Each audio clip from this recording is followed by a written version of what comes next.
Perkenalkan, nama saya Cecilia dengan NIM 40122111150 dari kelas Hukum Kemaritiman E. Jadi di sini saya akan menjelaskan mengenai pengertian hukum maritim dan juga pengertian hukum laut internasional serta apa sih hubungan di antara kedua hukum tersebut. Pertama-tama saya akan menjelaskan mengenai hukum maritim.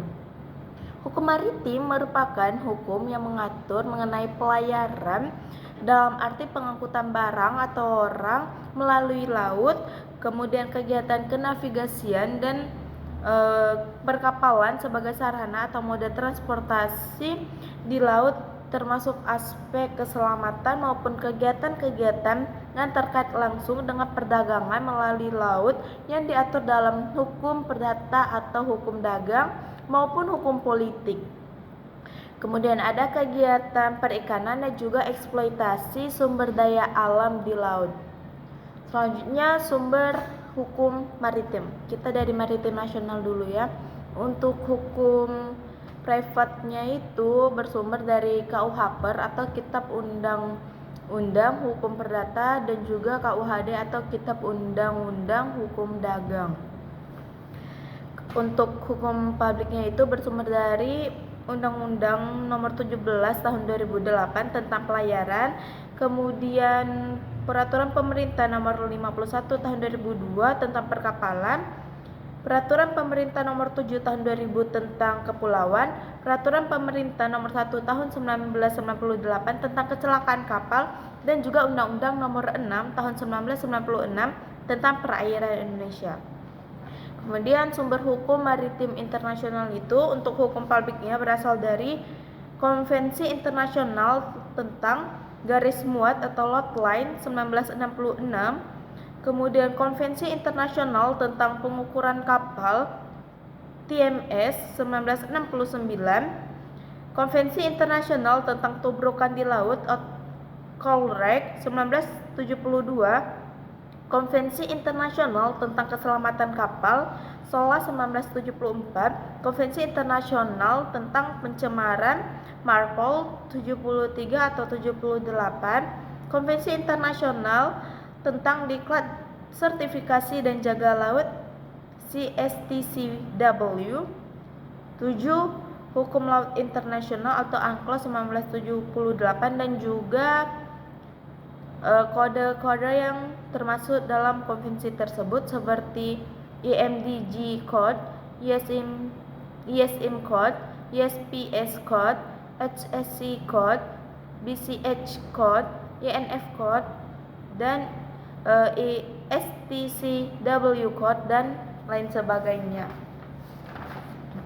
Untuk hukum privatnya berasal dari Konvensi Internasional tentang Liens dan Mortgage 1967, Konvensi Internasional tentang Bills of Lading, Hague Visby Rules 1924 atau 1968, Konvensi Internasional tentang Salvage di Laut 1986, Konvensi Internasional tentang Pembatasan Tanggung Jawab dari Pemilik Kapal 1996, Konvensi Internasional tentang Penahanan Kapal 1999, Konvensi Internasional tentang Tubrukan, Konvensi Internasional tentang Civil Liability for Oil Pollution Damage atau CLC 1969, Amendement 1992 dan 2000. Kemudian ada Konvensi Internasional tentang International Fund for Oil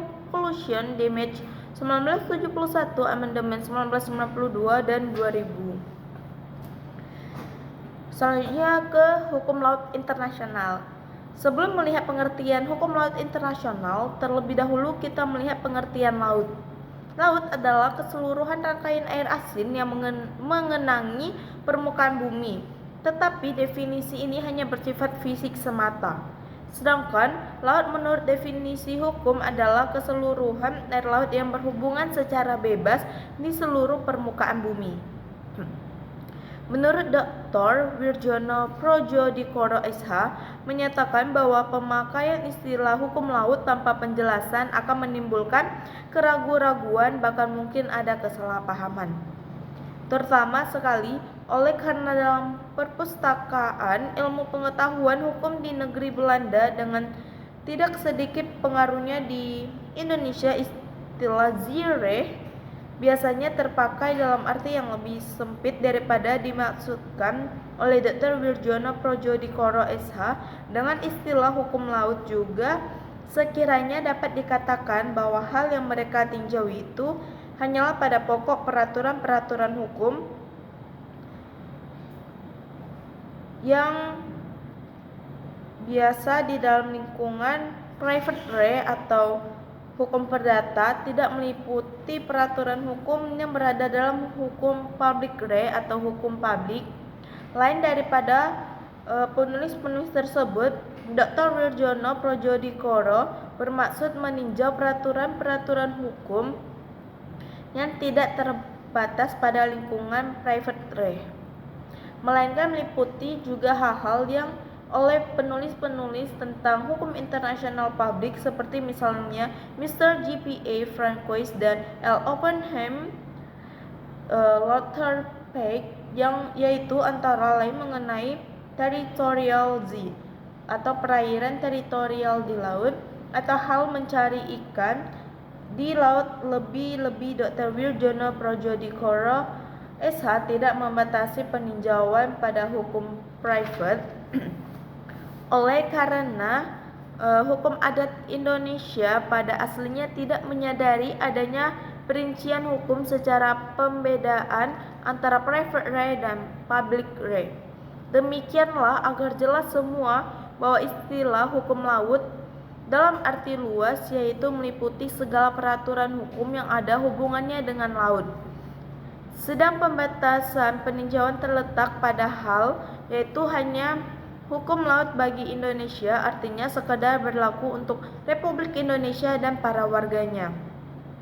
Laut, terutama lautan samudera, mempunyai sifat istimewa bagi manusia. Begitu pula hukum laut. Oleh karena hukum pada umumnya adalah rangkaian peraturan-peraturan mengenai tingkah laku orang-orang sebagai anggota masyarakat itu. Laut adalah suatu keluasan air yang meluas di antara berbagai benua dan pulau-pulau di dunia. Tidak dapat dikatakan dalam pengertian pengertian biasa bahwa di atas atau di dalam air yang amat meluas itu ada manusia berdiam atau menetap.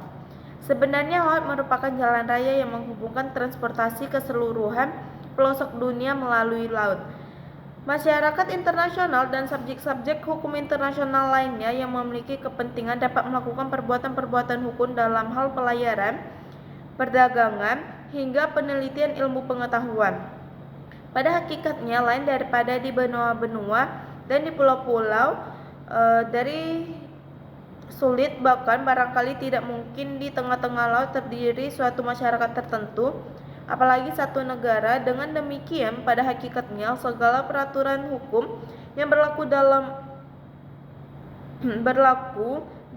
tiap-tiap negara selainnya terhenti berlaku apabila melewati batas menginjak pada laut. Tetapi bagi orang-orang yang berdiam di tepi laut sejak dahulu kala ada dirasakan dapat dan berhak menguasai sebagian kecil dari laut yang terbatas pada pesisir itu. Ini justru oleh karena didasarkan tidak ada orang lain yang berhak atas laut selaku suatu keluasan air. Kecenderungan untuk memperluas lingkungan berlakunya peraturan-peraturan hukum di tanah pesisir itu sampai meliputi sebagian dari laut yang berada di sekitarnya. Sampai berapa jauh ke arah laut peraturan-peraturan hukum dari tanah pesisir ini berlaku atas hal yang mungkin menjadi soal, terutama apabila tidak jauh dari tanah pesisir itu ada tanah pesisir di bawah kekuasaan negara lain. Maka dengan ini sudah mulai tergambar suatu persoalan internasional. Maka dapat dimaknai bahwa hukum laut internasional adalah kaidah-kaidah hukum yang mengatur hak dan kewenangan suatu negara atas kawasan laut yang berada di bawah yurisdiksi nasional. Atau national jurisdiction. Selanjutnya itu hubungan antara hukum maritim dengan hukum laut internasional. Hukum maritim dan hukum laut internasional adalah dua jenis hukum yang mengatur kegiatan di laut, tetapi dengan cakupan yang berbeda. Hukum maritim juga disebut sebagai hukum kelautan. Hukum ini mengatur perairan yang dapat dilayari dan pelabuhan domestik. Hukum maritim mengatur perselisihan, pertanyaan, dan pelanggaran maritim pribadi serta masalah bahari lainnya. Hukum maritim juga melindungi pekerja dan penumpang di atas kapal. Hukum maritim dapat dibedakan dari hukum laut karena maritim hanya berlaku di lokasi tertentu, sedangkan hukum laut bersifat internasional. Hukum laut internasional merupakan cabang hukum internasional yang mengatur ketertiban umum di laut. Hukum ini mengatur hak navigasi, hak mineral, yurisdiksi atas perairan pesisir, dan hubungan maritim antar negara. Hukum laut internasional digunakan oleh negara-negara yang meratifikasi UNCLOS untuk mengatur permasalahan yang terjadi di perairan masing-masing. Sekian pemaparan materi dari saya.